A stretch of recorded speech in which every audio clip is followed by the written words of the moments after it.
Hey guys, baka naghanap kayo ng hindi pangkaraniwang power bank na hindi lang basta pwede sa mga smartphone, na pwede sa tablet, na pwede rin guys dito sa mga console, at pwede rin siya guys dito sa may laptop guys. Basta yung laptop natin is naka Type-C na charging port. Dahil itong Steam Deck natin guys, itong smartphone natin, at itong tablet natin guys, at itong mga maliliit na accessories, is medyo hindi po sila supported sa mga power bank na to. Paging supported man sila guys, pero napakababagal po nila mag-charge. Pakilala ko nga pala sa inyo guys, itong si QTech Power Bank na P-Series. Meron siyang 150 watts guys na supported dito. At meron siyang 10,000 mAh na battery capacity. Ito guys yung kanyang box. Mag-unboxing tayo at ipapakita ko sa inyo yung kakayahan ng power bank na to. Hindi lang po siya basta power bank guys. Dahil supported nga po siya sa mas maraming device. Even sa mga mas malalaking device. Dahil itong 10,000 mAh na battery niya guys is meron po siyang high capacity na meron po siyang maximum na output na 150 watts guys. Medyo kakaiba po yan. At even guys yung kanyang charging speed. Pagka charge siya po natin yung mismong power bank natin, is-supported po siya ng 90 watts.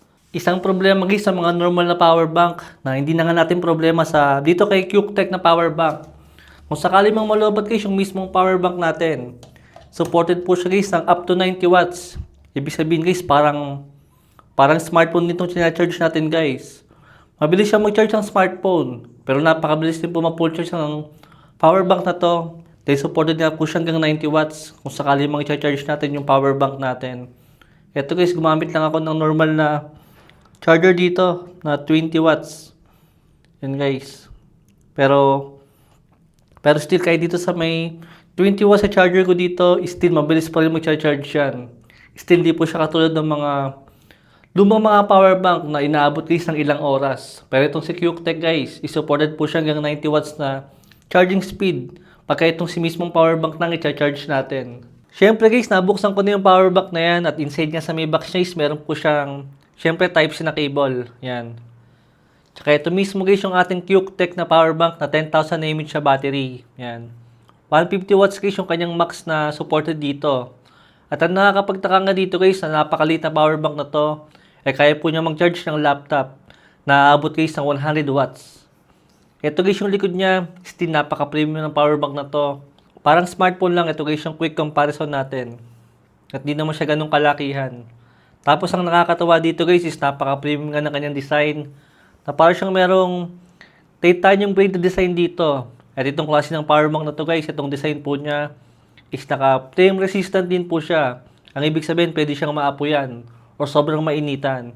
At still safe pa rin tayo. At hindi ako aware guys na meron pala mga klase ng mga power bank na hindi natin pwedeng isama sa aeroplano. Pero itong power bank natin sa QTech, ito guys, ipakita ko sa inyo yung kanyang kakayahan dito para makita natin kung sakaling meron tayong mga smartphone na matataas yung watts. Umpisahan natin dito. Dahil itong si QTech nga guys, supported po siya hanggang 150 watts. Hindi ko lang sure guys kung supported niya sa lahat ng smartphone. Pero sa may laptop guys, supported po siya ng 100 watts. Testing natin sa mga smartphone na to guys. Kung masusuplayan ba niya ng tama yung watts na compatible sa kanila. Ito guys, unahin ko na sa 18 watts sa charger. Tingnan natin kung magiging supported siya. And guys, ito nga pala yung display niya. Meron po siyang maliit na display dito. Para makita natin yung kanyang percentage ng ating mismong power bank sa kanyang binibigay niya na watts. Yan guys. Nakalagay dito is meron na siyang 16.8 watts na ibinibigay dito sa mismong smartphone natin. At tamang-tama lang yan. Dito sa Itel S25, supported lang po siya ng 18 watts na charger. Kaya accurate naman po siya. Dito naman tayo sa may mas mataas na watts. Tingnan natin kung supported din siya dito. Ito si TechnoSpark 30 Pro. Supported ang smartphone na to guys ng 33 watts. Tingnan natin kung aabot din ng almost 33 watts. Wait lang natin guys. Dahil hindi po siya agad nagre-rekta na 33 watts. Ito guys, sumabot na po siya ng 27.4 watts. Ibig sabihin guys, talagang kayang-kaya niya yung 33 watts. Tingnan natin sa mas mataas sa watts pa.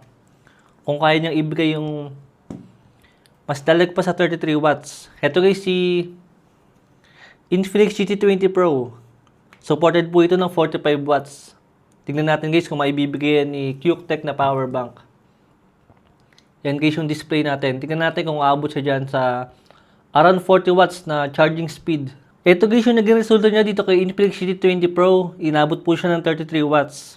Considering na supported to ng 45 watts na charging speed niya. Pero para sa isang power bank guys, still napakabilis niyan. Tingnan natin guys sa mas mabilis na smartphone.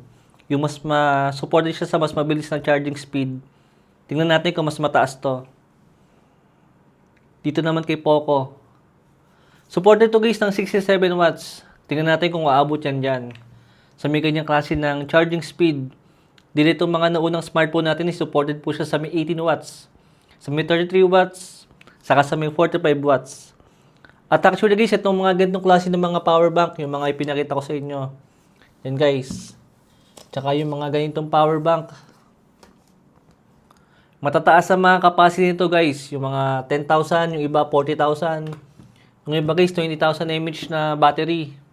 Pero ang mahihina sa kanila is napakatatagal po nila mag-charge. Dahil yung mga ganong klase ng mga power bank.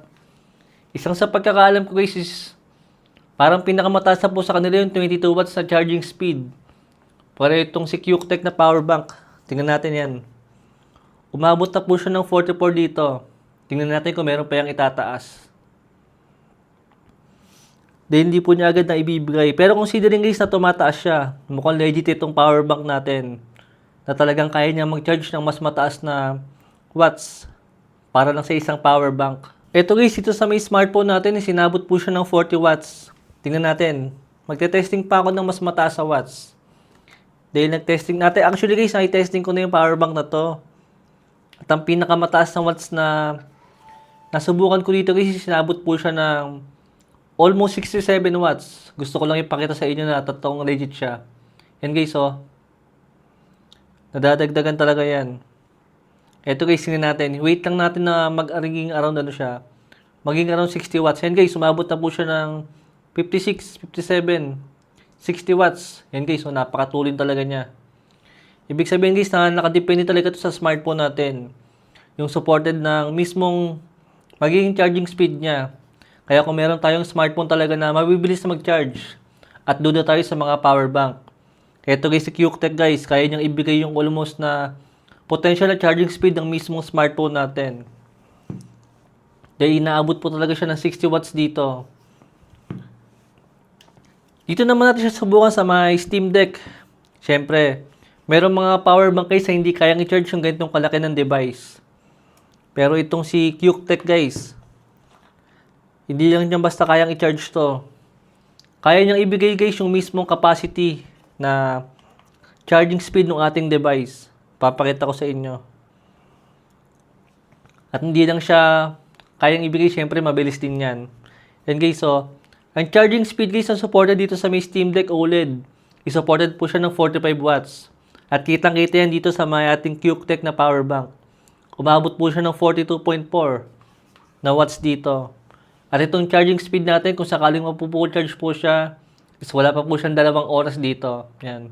Kitang-kita yan dito guys, napaka-legit ng power bank na to. Napakaliit lang niya, pero napaka-powerful lang ganitong klase ng power bank. Actually guys, magandang katambal to ng Steam Deck dahil medyo mabilis nga siyang malobat. At kung meron ganito tayong klase ng power bank at mahilig tayo mag-travel, I think magandang katambal yan. Lalong-lalo nga kung meron din tayong laptop na supported ng USB Type-C. Yun guys, mapapakinabangan natin yon. Lalong-lalo kung meron tayo, kung gumagamit tayo ng laptop tapos wala tayong outlet. Tapos kung sakali man meron kayong mga accessories na hindi kailangan ng mas mataas na watts para maging safe mismo yung itong mga device natin. Ang kailangan natin gawin dito guys is ilagay natin siya sa may low wattage mode. 2 pindot lang dito para mailipat natin siya doon. Yan guys. Para pagka sinaksak natin is hindi po siya mag-overheat or mag-iinit guys. Yan. Kumbaga mas mabilis, mas mabagal po siya mag-charge. Ayan. Para safe yung mga device natin. Kung sakali man guys, bitin tayo sa may 10,000 mAh na battery, meron din po tayong available na 20,000 mAh na battery na mas malaki dito. Ilalagay ko na lang po yung link sa may description, saka sa may comment section guys. Kung sakali mang interested kayo sa ganitong klase ng power bank. Magandang katambal to guys, lalo sa mga mahilig mag-travel dyan. napakabilis nga po niya mag-charge. Example guys, kung meron tayong laptop na ginagamit at walang outlet na mas malapit sa atin sa pwesto natin. Just imagine meron kang ganitong klase ng power bank. Isaksak lang natin to at kaya-kaya na i-charge yung mismong laptop natin. Magandang lifesaver yan guys. Kung sakaling malolobat na yung laptop natin, tapos meron tayong sinesave sa may laptop. Isaksak mo lang dito at safe na guys yung mga files na mga isesave natin. Kaya kung sakali man guys na gusto nyo ng ganitong klase ng power bank, nasa first comment yung mismong link saka sa description. Yun lang guys. Thanks for watching.